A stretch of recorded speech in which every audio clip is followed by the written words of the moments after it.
What's going on today, guys? Welcome back to DC Unplugged, and today we're going to be doing things a little bit differently compared to what I usually do, because there's supposed to be a box here and we're supposed to be unboxing it, but I somehow lost all the footage. I'm not going to go into detail, but it just disappeared. Anyway, the other two scooters from Ausom are actually filmed, but for now let's have a look at the L1 and I'll run you through what you have to do to put this thing together, and plus a first look at it as well. And there we go. This is the L1. So let's have ourselves a first look at it, and I'll run you through what you pretty much need to have to put the scooter together. Cool thing about Ausom is actually have a whole bunch of tools that come with it, and also some really funny like white gloves, which is pretty funny. You'll see the box in the other videos, but yeah, let's run through. Boom, and there it is, guys. This is the new L1 single motor scooter. Got cable brakes. It's looking pretty good. The deck is pretty cool. Got a nice little footrest there too, which is great. It's actually a bit rubbery too, which is really nice. But yeah, so looking good. And it's just some nice suspension back there as well.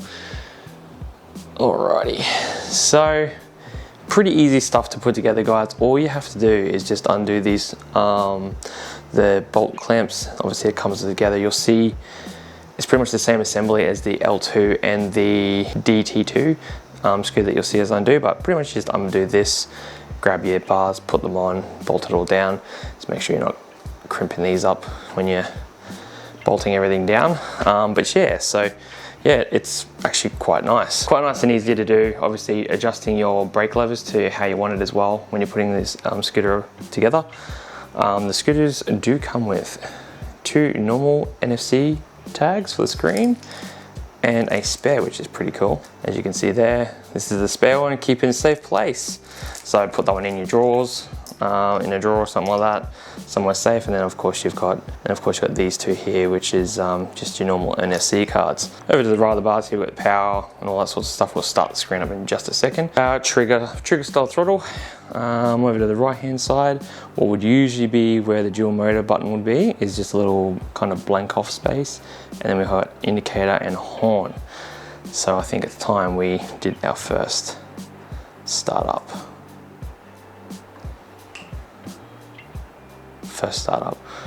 Alright, cool. Grabbing just a spare one for this. There we go. Very, very nice. The screen's very nice. Looks very reminiscent of a couple of other scooters I've seen before in the past, but just going up on the pad here, we can go up and down, choosing race, sport, eco. We've also got an indicator, which if we turn right, comes up on the scooter screen as well with a blinker. And it's just on the back trailing arm there, which is pretty cool. Tap right again to cancel it, which is pretty cool and nice and easy.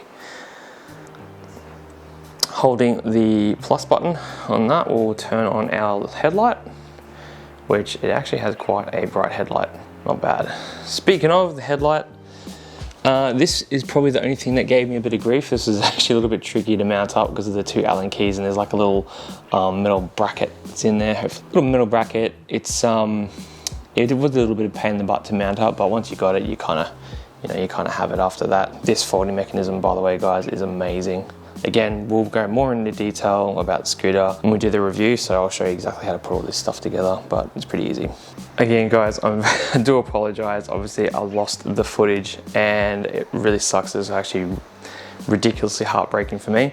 But yeah, so putting that aside, this scooter is actually, like, for what it's worth, we're looking at around about $1,000 for the L1, which is crazy price considering actually how good this is. If we were to compare other scooters and stuff like that, you have a full screen, you've got NFC, you've got C-style front and back suspension, you've got indicators, a horn, and actually speaking of, how loud is this horn? I'm pretty sure from memory it's pretty loud. Bit weird sounding, but yeah.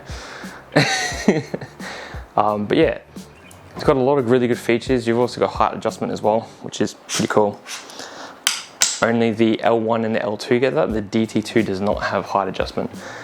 We've got one little charge port down the bottom there, and a pretty decent amount of deck space, and obviously some great suspension. So definitely look forward to doing the review on this one. But for now, guys, that's pretty much the first look at the L1, and it's basically the base model of the Ausom range. And I can definitely say right now that this is a pretty bloody good quality scooter considering the price mark. There's lots of things to be happy about with it, including this full mudguard that goes all the way down the back. There's a fair bit of cool stuff considering other scooters don't even have that. So yeah, anyway guys, we'll see you all in the next video, and we'll be reviewing the scooter. We'll see you then.